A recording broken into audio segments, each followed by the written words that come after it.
Elhamdülillahi Rabbil alemin ve salatu ve selamu ala nabiyyina Muhammed ve ala alihi ve ashabi ajmain. Bugün biz dagы деле Fatiha сүрөдөбүz. Fatiha сүрөсүндөгү окулушун, жазылышын, тажвидин туура окушту үйрөнүп атабыз жаш балдарга. Туурабы? Биринчиден Алла таалам Куранды берекелүү кылып адам затына түшүрдү бардыгына. Бул эң акыркы китеп, белгилүү. Эң акыркы китеп деген каяктан түшкөн китептерден? Асмандан түшкөн китептерден. Буга чейин Торат Муса пайгамбарга түшкөн, Инжил Иса пайгамбарга түшкөн, Забур бозу Давуд пайгамбарга түшкөн, мына. Куран кимге түшкөн, Абдурахман? Мухаммад алейхиссалату вассаламга түшкөн. Куранды Алла таалам адамдарга чоң жакшылык кылып түшүрдү. Эгер Куранды түшүрбөсө, Алла таалам пайгамбарды жөнөтпөсө, адамдар кыяматка барганда Аллах таалам не деп айтмак, Абдулла?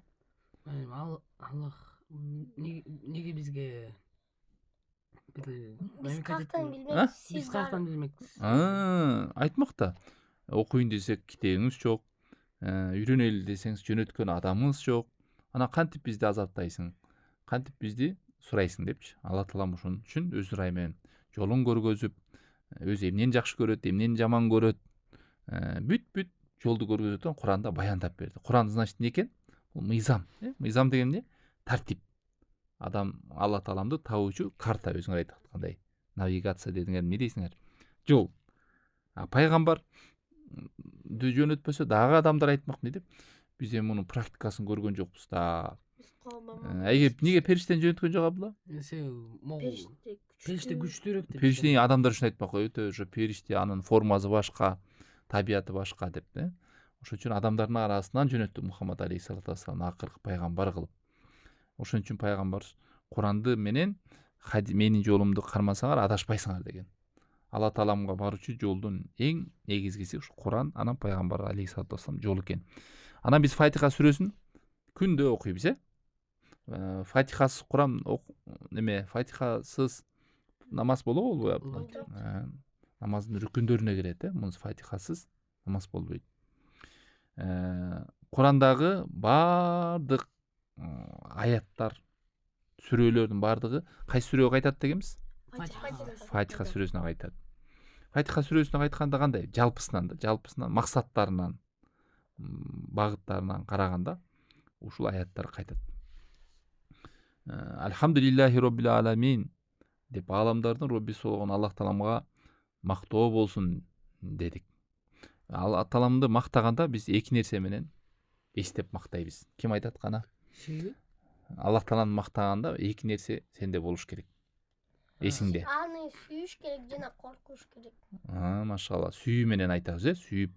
Эгерде мисал бир адамды сен мактап, сен хороший, жакшы деп ичиңде жаман көрүп, жек көрүп атсаң, не болот?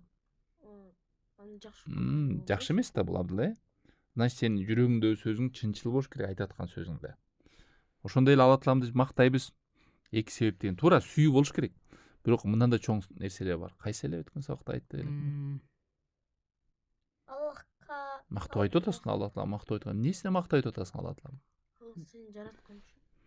Мумтаз, Мариям. Жакшы айтып атат. Белгилеп коелу. Биз азыр биринчи аятты. Элхамдулиллахи Роббил аламин. Алла тааламды сен жараткан үчүн деген, значит, Алла тааламдын сага болгон жакшылыктарын эмне кыласың? Эстейсиң. Аллах тааламдан өткөн чоң бир жакшылык кылган зат барбы силер үчүн? Жок. Аллахтын значит жакшылыгы эмне экен? Бизди жараткан үчүн Жакшылыгы аябай чексиз көп экен. Сан жетпейт экен дейбиз. Сан жетпейт. Мына карагыла, көз, кулак, Алла таалам берген силерге жаны, бүт жакшылыгы.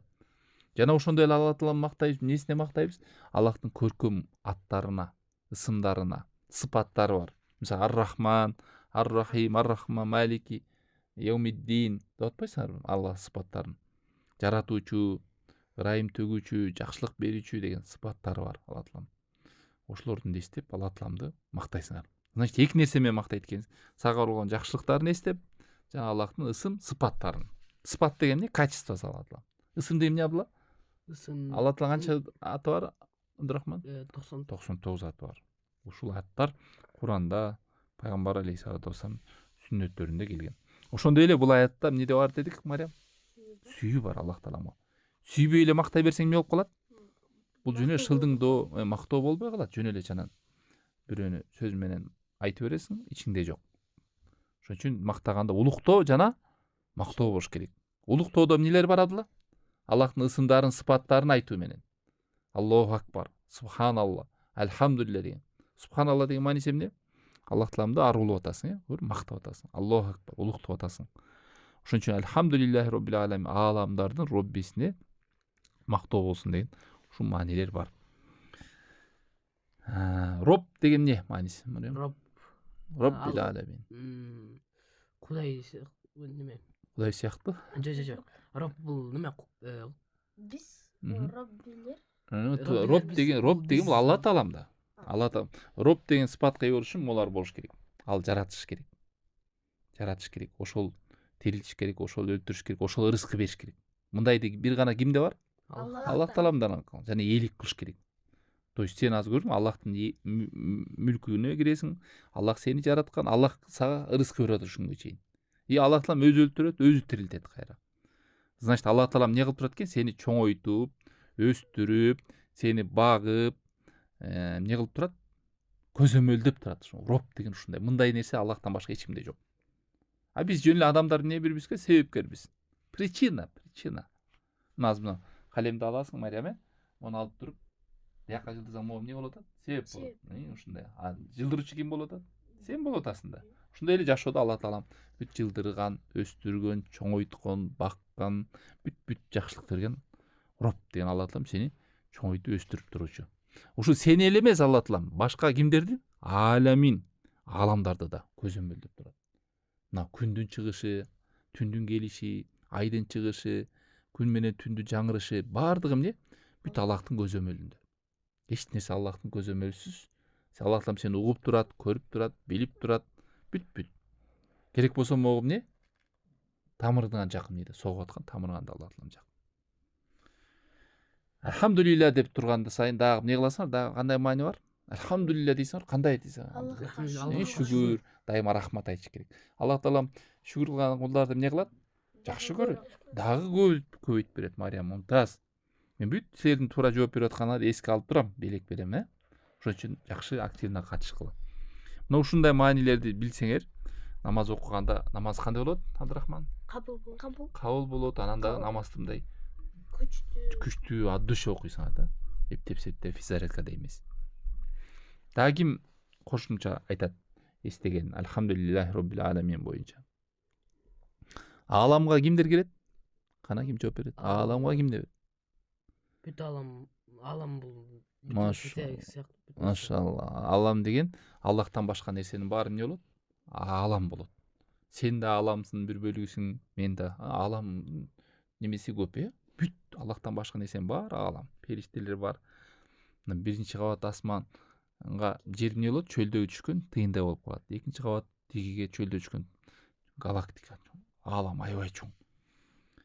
Аламдын баардыгы эмне деген сөздөн алган? Аламдын белги деген. Могу ай, күн, тоо, асман, жердин баары эмнеге белги экен? Аламдын аламат. Алла Тааламдын бар экенине белгили. Көрдүңбү? Адамдын акылы кабыл албайт. Сен могу өзү эле пайда болгон, могу өзү эле жазылган десем, Мариям эмне деп айтасың? Жуза сөз дейсиң да, туура эмес дейсиң. Кантип? Это не может быть. Муну бирөө жазды. Муну бирөө чийди. Азыр муну чийип коюп мына жерге. Мына чийди. Өзү эле чийилдизе болобу? Болбойт, Ошон үчүн өзү эле эч нерсе болбойт. Өзү эле эч нерсе болбойт. Бүт нерсе Алла Тааламдын буйругу менен. Алам мисалда бир чөлдөн да бир бадави дегенде чөлдө кетип бараткан адам төөнүн, уйдун көң бокторун көрүп туруп эмне деп түшүнөт? Бул жерден төөлөр, уйлар өткөн деген. Элестет. Бүт нерсе ушу акыл. Акыл менен адам тааныйт. Түшүнөрбү альхамдулиллахи роббил аламинди? Ар-Рахман Рахим. Мен сурай берем. Ар-Рахманда кимдерге таандык? Ар-Рахман. Бүт адамдар. Анын ичинде капырларда мусулман баары киреби, Мария? Айбандар да киреби? Ааламда киреби? Баарына кирет, айбандарга да кирет да. ошо Алла таалам ырайым төккөн үчүн карышкырда баласын эмне кылат ама жакшы көрөт. жакшы көрөт. Аны Уйда торпогун бага жакшы көрөт. Ырайым төгөт. Алла таалам ушу бир ырайым бөлүгүн ааламга койгон. Ушул ырайым менен бүт махлукаттар эмне кылып турат? Бир ырайым төгөт. Даже арстан дагы любой хищник өзүнүн баласын эмне кылат? Ырайым төгөт. Рахма деген бул эмне экен? Жалпы ырайым Алла таалам. Ырайым деген эмне? Мындай жумшактык, ырайым төгүп, ошо менен мээрим төгүп бири-бирине ырайым төгүп турат. Ар-Рахман бул Алла тааланын аты. Ар-Рахимчи Рахим айырмасы. жалпы мусулмандар Бул мусулман момундорго Алла таалам каалаган кулуна ырайымын төгүп өзгөчөлөнүт да. Жалпы менен жекенин айырмасы бар. А бул качан келет Рахим? Сен ыйман келтирип, Кудайдын буйругун аткарып, тыйгандан тыйылып жүргөн сайын Алла тааланын сага эмнеси, мээрими, ырайымы өзгөчө келип турат. Өзгөчө келсе эмне болуп турат? Сен ийгиликте жүрөсүң, жакшылыкта жүрөсүң. Сен Алла тааламга жакын болуп, дайыма сени ийгилик коштоп, жакшылыкта жүрө бересиң. Айырмасы ушул. Түшүнүңөр да? Буда эмне бар ысынач? Бул аятта? Эмне бар бул Үмүт аятта? бар. А? Үмүт бар. Үмүт бар. Эмнеден үмүт бар? Адамдардын бардыгын жана Жок, үмүт эмнеден үмүт кыласың? Үмүт бар, эмне үмүт бар? намаз окуганга ушуну неме Намаз үмүт барбы? Үмүт кимден үмүт кылат адам? Аллахтан. Машалла. Башка Аллахтан башка нерседен үмүт кылса болот? болбойт. Аллахтан, Значит, Аллах таалам биз эмнени үмүт кылабыз? Аллахтын ырайымын үмүт кылабыз, мээримин үмүт кылабыз, бейишин үмүт кылабыз, кечиримин үмүт кылабыз. Алла таалам бизди эмне кылган, азаптабашса экен деп үмүт кылабыз. Бизди жакшы тосуп алса экен акыретте деп үмүт кылабыз. Дуабызды кабыл кылса экен деп үмүт кылабыз. Кудайдан намаз окусаң кабыл кылса экен деп үмүт кылабыз. Кандай жакшы кылсаң Алла таалам эмне кылышын каалайсың? Үмүт менен ошону беришиң. Үмүт деген эмне? Надежда. Ушу болсо экен, ушу ишке ашса экен, аткарылса экен деген нерсе. Алла бул сөздү ким айтып атат? Ар-Рахман Рахим деген. Как будто Алла таалам мен силерге ырайымдуумун, мээримдүүмүн деп атат Алла таалам. Значит, эмне деген сөз бул? Сураңгыла берейин, үмүт кылгыла силерге ашып берейин, кылып берейин деген сөз. Значит, үмүттү кимге коюш керек экен? Тек кана Алла тааламды сүйүп, жакшы көрүп, бейишин үмүт кылып, тозогунан алыстабай. Коркобуз, Эми азыр мына коркууну айтат. Малики яумиддин. Машалла, Малики яумиддин. Эми ушу аят келди, азыр силерди сурайбыз. Малики яумиддин деген кыямат күндүн падышасы деген сөз. Туурабы? Кыямат күндүн падышасы же кыямат күндө жаза берүүчү деген сөз. Жаза деген эмне Алла? Жаза бул Наказание. Наказание жаза бериш деген же сооп менен жакшылык берет, же күнөө менен азап берет. Ошо кыямат күндүн падышасы, жаза берүүчүсү деди. Эмнеге падышачылыкты кыямат күнгө арнабайт? Бул дүйнөдө деле падышалар көп го.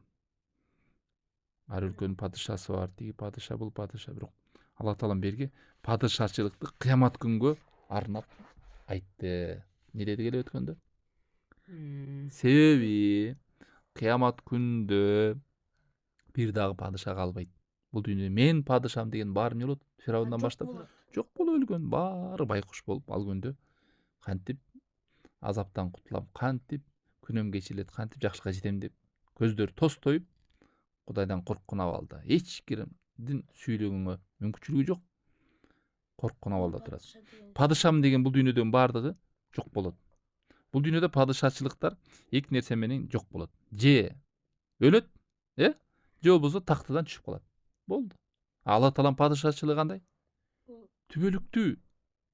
Бул дүйнөдө байкасаң, президент келет, же президент болуп жүргөндө өлүп калат, же президенттен кетип калат. Көрдүңөрбү? Түбөлүктүү бекен бул дүйнөдө падышачылык? Түбөлүктүү. Жок. Алла таала эки нерсе менен же өлөт, же падышачылыктан кетип калат.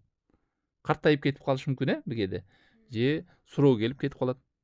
Падыша же баласы келип калат. Тиги да алысырап өлүм жакындаганда өзү эле бошотот. Ал эми кыяматка айында Алла таалам чыныгы падышачылыкты көргөзөт адамдарды. Мен бүгүн падышамын. Кана падышалар дейт. Бул себеби деген бул дүйнөдө падышамын дегендер эмне болгон? Кыйын болгон, адилеттик кылгандар болгон. текебер болгон кудай сактасын. Кээ бирөө ошол бийлигине, байлыгына мактанып, мен кудаймын деген, мисалы ким? Фараон. Фараон, мен кудаймын дегендер болгон. Кээ бирөө байлыгына мактанып, мени кудай жакшы көрөт деген. Эмнеге десе, мына байлык берип атпайбы мага кудай деп. Ушинтип ар кими мактанып туура эмес жолдорго түшкөн. Эми Малики Йомиддинди окуп атканда эмне эсиңерге түшөт силердин? Аллахтан коркуу. Коркуу, Аллахтын кудурети, коркуу туура.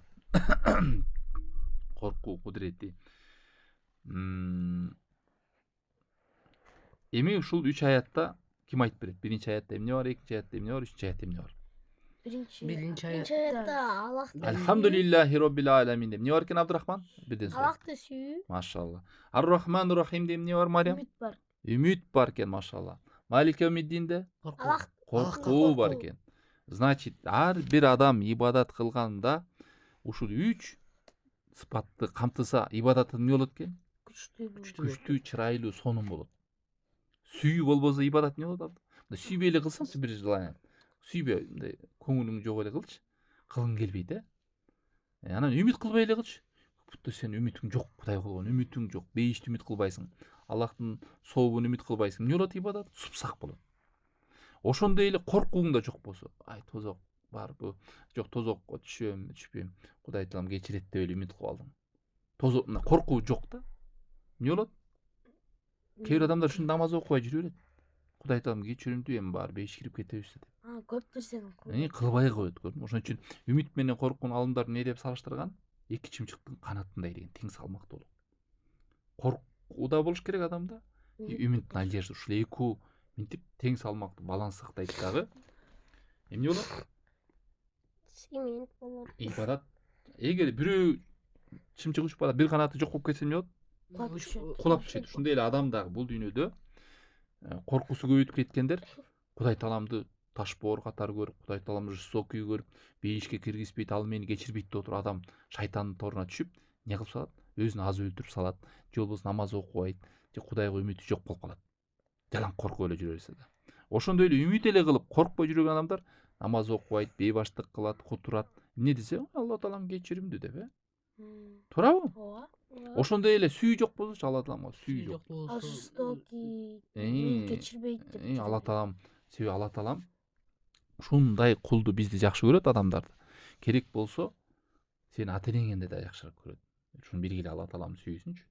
Канча күнөө кылса деле адам Алла тааламдан кечирим сураса, Алла таалам эмне кылат? Кечирет. Мисалы сен чөлдө жүрүп, бир баклажкада кичине эле сууң бар. Анан чөлдө кел атасыз дейт, ушундай бир сүрөттө көргөн да, бир адамды. Анан суусун жоготуп алат. Турса төөсү да жок, суусу да жок. Чөл деген билесиңер да, суу жок километр. Ачка өзөрүп өлөйүн деген, жана тамак ашым бар, төө менен кетип калган, суусу да жок. Ушундай сууга чаңкып өлөйүн деп аткан жеринен жана төөсү келип калат кайра. Суусу да келип калат. Кандай адам сүйүнөт? Элестетип көргүлө. Өлөйүн деп аткан жеринен сүйүнөсүң беле? Алла тааламдын сүйүүсү мындан да жогору дейт. Эгер адам күнөө кылып алса да, кайра тоо кылып кайтып келсе, мындан да катуу сүйүнөт экен. Кулум кайра келди өзүнүн жолуна. Кайтты. Дуа кылып атат, суранып атат. Ошон үчүн шайтан эмне кылат? Сен күнөө кылдың, болбой калды. Кете бер ушу жаман деп. Сен үчүн үмүтүңдү өчүргөнгө аракет кылат. Же болбосо тозоктон коркутпагаңа аракет кылат. Же Кудай болгон сүйүүңдү эмне кылат? Жок кылат. Бул ушул нерсе да.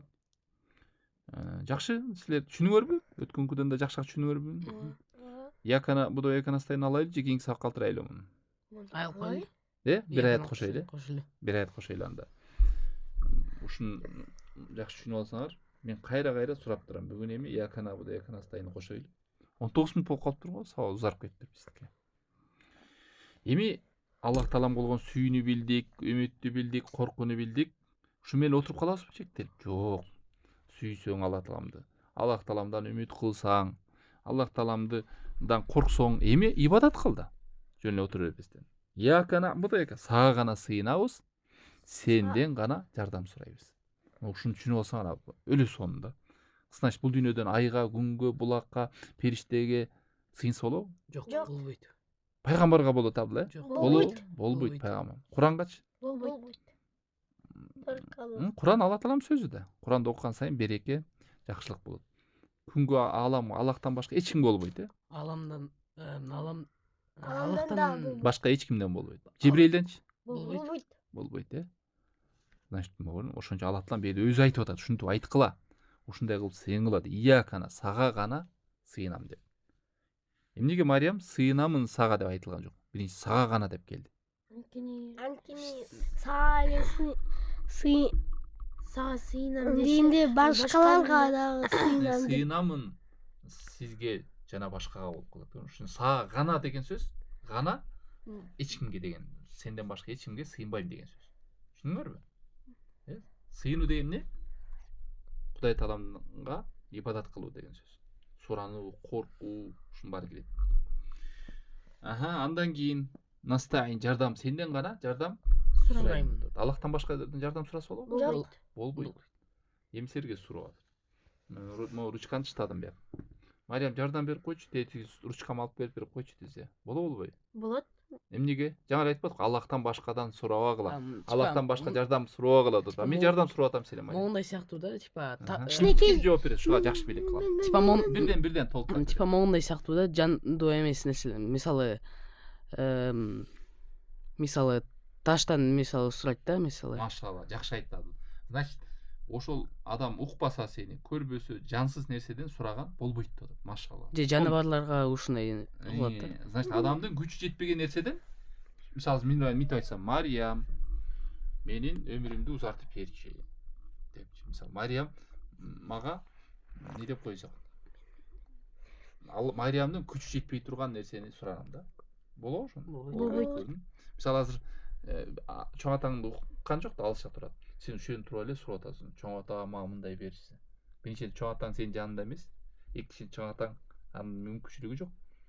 Адамдын мүмкүнчүлүгү жок, жанында жок. Күчү жетпеген нерсени сурасаң эмне болот экен Мариям? Абдулла Сураса ширк болот. Ушул сураны айтып атат. жана неме Ал эми адам күчү жетсе, сен угуп турса, мына ручканы алып берип койчу, Абдурахманга суу алып келип берип койчу, мага чай берип койчу. Адам укса, колунан келсе, эч нерсе болбойт. А бердеги жардам деген адамдын Аллахтан башка эч кимдин жардамы кудурет жете албай турган нерсе. Мисалы кабырга барып Абдулла айткандай, укпаган жерден өлүктөрдөн суроо, булактан барып сулоо. Акылга да сыйбайт, күчү жок, укпайт. Жа эстеликтерден, буттардан суроо, ушунун баардыгы Алла сактасын. Абдурахман айтты. Мен Маки уже айтып салды да. Дагы кошту. Ким ушул? Кошумча мисалы бар. неме мисалы өлүктөрдөн деле сураса болбойт да. Жаны бар бирок уга турган кудурет жок да. Анда муну силер эстеп калыш үчүн кыскалап айтам десеңер, кийин мынтип эле айтып койгула. Аллахтан башкадан сураган болбойт дегенде, башкадан сураса болот. Ушул учурда гана деп айткыла. Шарт коюп. Эгер ал жаныңда болсо, угуп көрүп турса деген сөз да, жанында дегенде угуп көрүп турса. Андан кийин күчү жетсе. Күчү жетсе болот.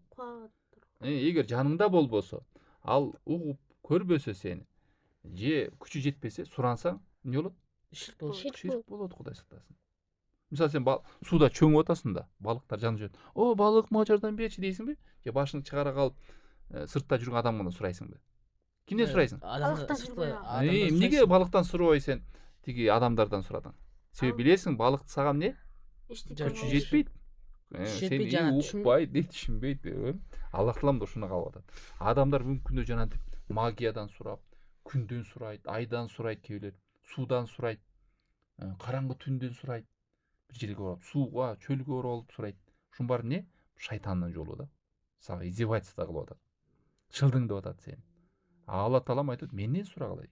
Дуаны кабыл кылуучу ушул нерсем бар. Значит, бу жерде эки нерсе бар. Ибадатты жалгыз Аллахтын өзүнө арнаш керек. Анан сурансаң да жалгыз Аллахтан сура. Ошон үчүн сурансаң Аллахтан сура. Башкадан сураба деген сөз. Мына ушул нерсе. Бүгүн ушу менен 24 минут болуп калыптыр биздин кутулган чектелери. Алхамдулиллахи роббил аламин, ар-рахманир рахим, малики йаумиддин, ияка набуду ва ияка настаин. Ушуларды жакшылап кайталап келесиңер. Эмкиде калган аятты улантып бүтүрөбүз. Жакшы түшүндүңөрбү? Түшүнбөй калгандар болсо сурагыла да. Барбы суроолор? Ибадат деген эмне?